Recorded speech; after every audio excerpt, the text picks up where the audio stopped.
Okay, first up on our list of stakeholders, we're going to cover the group that everyone's familiar with. Everyone should be focusing on as a strategy in their business, making sure that you give the absolute best experience within your means to your clients. Even if you're focusing on client experience, it's typically your current clients. But what about your past clients? And how about this question? What about your clients' clients? Yeah, they're also stakeholders in your business. If you're running, growing, building an impact driven business, meaning what you do is bigger than yourself, the impact that you have on the world around you, you recognize that we're in business to business sales, most of us. What I sell to other business owners. So B2B is frequently what it's called. They also have clients and customers that they're selling something to, a service or a product. And they have a mission, right? So I know, and I carry this responsibility that my clients, by helping them, by giving them the best experience, I'm enabling them to then do the same for their clients, which is my ripple effect. It's how I meet my why, my mission to live without limits and help other women do the same.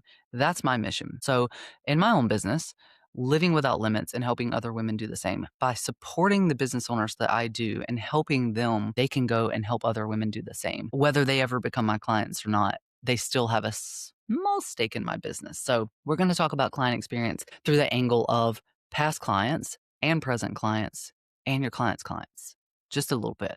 But let's talk about why and how. So in each of these episodes, I will break down why this is important, that strategic ripple effect it has on your business, because I call strategy the ripple effect. Just focusing on client experience is great, but how does that ripple throughout your entire business? Because when you understand that, you understand to make this a priority. As a leader, suddenly it becomes important and you focus on it. So we'll talk about the why, and we'll also break down how, the ways that you can do this, practical tactics, I call them, that you can use to make that a reality, right?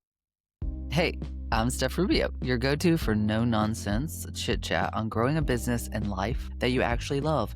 Around here, we're rooted in who we are, even if we're still learning to love her, getting clear on where we want to go, and we're relentless in our pursuit to get there. We're clawing our way out of survival mode and learning to bet on ourselves. We get into the nitty-gritty of growth in life and in business, money, identity, boundaries, healing, leadership, parenting, partners, and all the messy bits in between.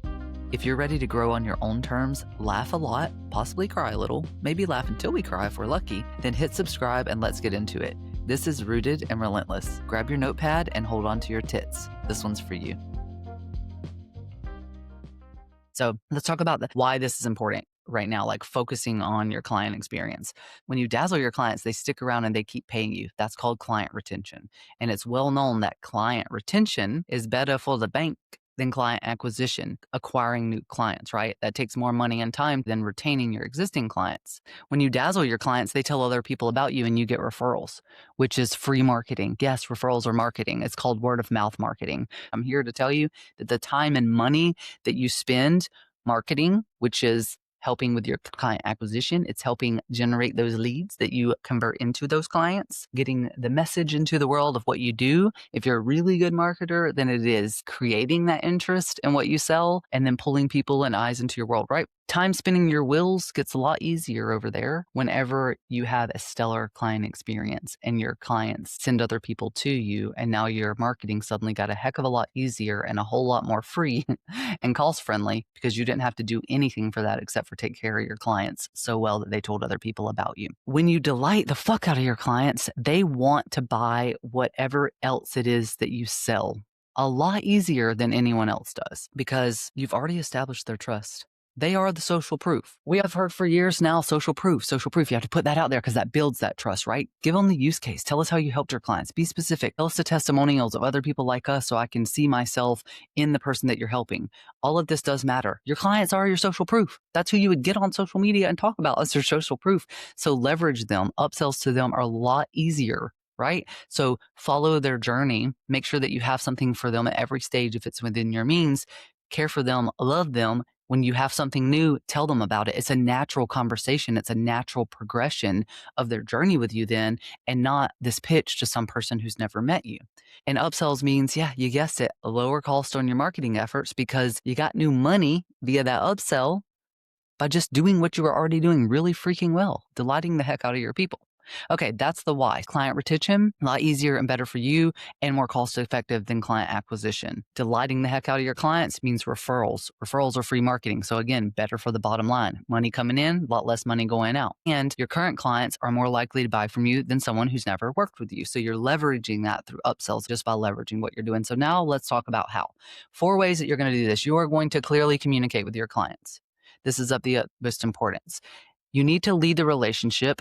These things go in tandem, but I do separate them out and talk about them a little bit differently. You should be leading this relationship and clearly communicating. So when we talk about leading the relationship, this is what this looks like, right? Anticipating their needs before they even know them, and definitely before they ask. What do they need to know? What's happening and when? You're leading that. You're anticipating their needs and you're setting those expectations. You want to guide their decisions instead of waiting for direction. So when you lead a relationship, this isn't like, what do you need me to do next, Mrs. Client, Mr. Client? Hey, what's popping next month? This is leading that. This is anticipating that. This is jotting down notes that they give you. This is saying, hey, next month, I know this is happening. Here's my ideas and my thoughts and my recommendations. Hey, let's establish a quarterly meeting and let's talk about what's coming and anticipate that and plan for it and go over the projects that are happening. And let's have a reflection point. That's leading it. Tracking and reflecting wins, clients are too close to see. Most clients were 2 years too late on hiring you by the time they did. So they don't have time to manage you. They need to feel held, guided, and confident that they're in good hands. So you're anticipating needs. A part of this leading the relationship, this leads me to number 2, is you're going to clearly communicate all of that. You want to tell your clients what's coming, what's being accomplished, and what's next. This starts with your onboarding process. Really starts before that, leading up to it, right? So if you sign a new client, or you get that yes, what comes next? You need to tell them that. Yeah, I'm ready to work with you. Okay, so now I'm going to send an invoice. I'm going to send one email, and in that one email, it's going to have your invoice, and it's going to have your contract, and it's going to have a link to schedule your kickoff call. You told them what to expect, so now they can plan for it and know what happens.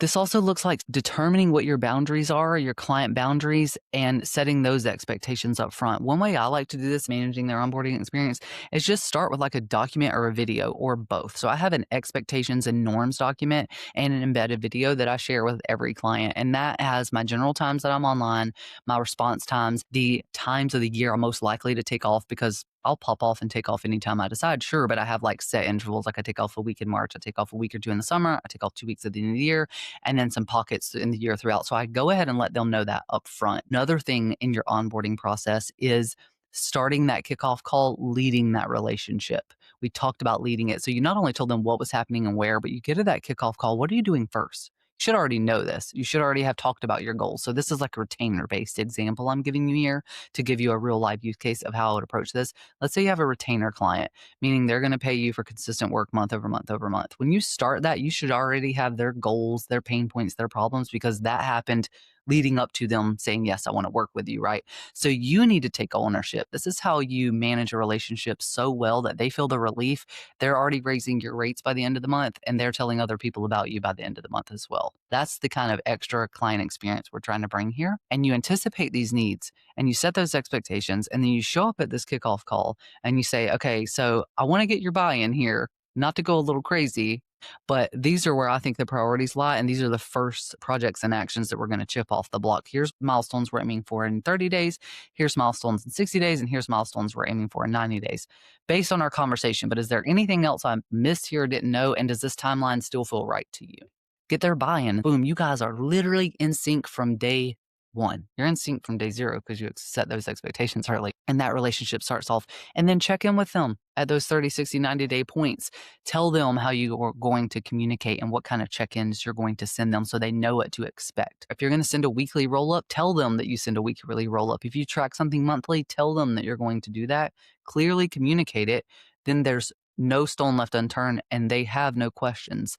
Because in that silence, if questions are left to fester, those questions become stories, and those stories erode trust. And that's not what we're here to do. We're here to build trust, maintain trust, and have people so obsessed with us, they're going to tell others about us. Another one that comes under the clear communication umbrella is normalizing feedback early and often. So there's a couple of ways I like to do this. I like to ask directly for feedback. Like, hey, we've been working together 30 days now. We've been together 60 days now. We've been together 6 months now. How are things going? How are things feeling? Cool. Anything I can do better to make things easier on you? Anything I can do less of that makes things better on you? There's data in that. There's power in that. One, you make yourself better for other people. So other clients become obsessed with you, right? Repeat sales, the whole cycle repeats itself. Two, they feel heard and seen. Your clients do. Three, if there's something you could do better, it might be an entirely new offer and upsell. Smart people stuff. I love it. We love smart business around here and strategy that stacks on strategy that stacks on strategy. I freaking love it. Obviously, I'm having too much fun. So feedback early and often. And this can look like forms. This is where I want to pad systems at everything we do and do a pulse check. I do a pulse check. It doesn't matter how long I've been working with someone. How are we feeling on a scale of 1 to 5? What could be better or different that would make it easier on you?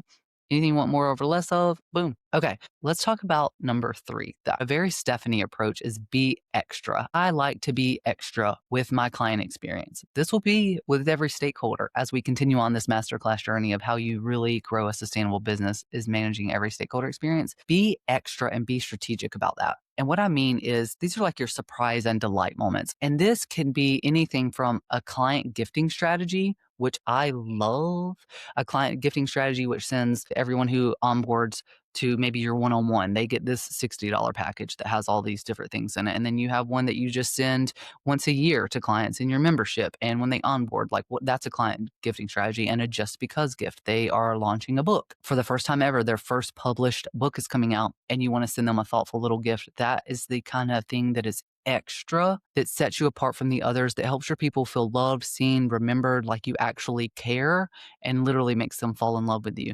And it doesn't have to cost money. It doesn't have to be a fancy gift. If that doesn't align with the kind of services that you offer and like a premium client experience, it can be a handwritten thank you note. It can be a handwritten card around the holidays if that's what you do. It can be, I just thought about you, but you took the time to write that handwritten note and pop it in your mailbox when at a time where your inbox is full, it's over full. But guess what? The mailbox isn't because people don't write much anymore. That email is going to be clicked through when they're on their frantic get to inbox 0 at the end of the day or the end of the week. But that handwritten card is going to stand out. And when you stand out, people remember you. And when people remember you, they buy from you and they tell other people about you. Your reputation is your revenue.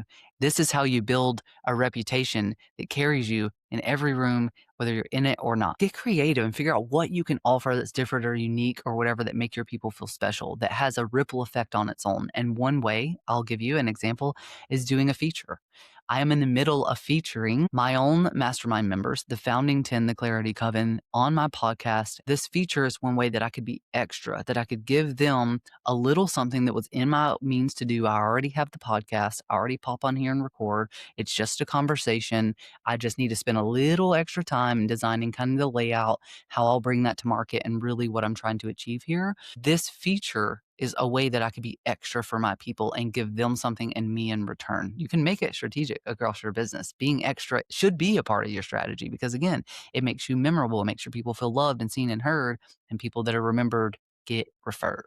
All right. And number 4, evolving with your clients. They're going to grow, right? They're going to learn. They're going to be exposed to new information and they're going to morph over time. And you should be doing that too. So this can look like a lot of different things. This can look like staying sharp and learning as you go, like investing in your own memberships, a tool, investing in communities or programs where you need to go learn to sharpen the tool, if you will, so that you can stay strong in one area that will keep you relevant to your client. This could look like taking a class or a course to learn more about an area, to be familiar with their business, or to help your business offer them a service even better than you already do, or a new service or whatever. This can look like updating your offers or your frameworks, like adding intentional upgrades or depth to your existing offers, especially if you're having that feedback. Like we already covered, you got the feedback. They told you something else they would want for you, more of your time, for instance, and that costs more money. So tell them how they can get it and what it's going to cost. And that's a natural upsell now. Just remember that what got them results at one stage won't always serve the next. And there is a time where it's okay for clients to outgrow you, but if you stay sharp, make sure that you invest in doing so and make sure that you're constantly have a pulse on what it is they need and what journey it is that they're on, so that you can evolve with them. And now you go from having a client that paid you once to an entire client journey. Let's talk about past clients and your clients' clients really quick, and then we'll wrap off this first episode introducing one stakeholder group in your entire stakeholder experience. Let's talk about past clients. So few business owners even give past clients the time of day. It's like paid, boom, move on, paid, deliver, move on. Have you ever considered a re-engagement strategy? Remember that people who have already paid you, if you've delivered a good experience to them, are more likely to buy from you than people have never had because they already have that trust and they already have that social proof. We've established this. So when you have a new offer, when you have an updated offer, when you have a way that you can meet a client that you've worked with in the past, implement a re-engagement strategy, touch base with them, see how it's going. I don't care if this is a phone call, a DM, a drip nurture campaign. I care that you stay in contact with your past clients because they are some of the easiest people to sell to. So it's smart for business and it can keep you top of mind. Tell them when there's new offers and also consider if it makes sense for your business having that nurture and that drip campaign. When they paid you and you delivered it, that shouldn't stop your relationship. I do a decision intensive with clients. It's prep work and then our 90 minutes live and then there's post work. So we have our 90 minutes and then after that, I deliver their strategic priorities, their actions under that, because we're taking all the things they're trying to do and we're making a quick decision on what's going to be done, what makes it, any kind of gaps we see. And I then, after the call, put in that priority, add the action plans to make it like bearable and manageable for them. And then I deliver that with a Loom video. That's not when our relationship should stop. I just delivered what they paid for, yes, but what else can they pay me for? How can I continue to provide value? That's a drip campaign over time. Oh, you had the decision intensive. Here's a blog article that made me think about you I read the other day, or one that I crafted myself. Oh, here's this new thing I created, and it totally makes sense for what you were talking about, a couple months ago. You have that drip and you're staying top of mind for those people. And when you're staying top of mind, they know how to easily buy from you again, and they also know how to refer people to you. On referrals for your past clients, consider an affiliate or referral program.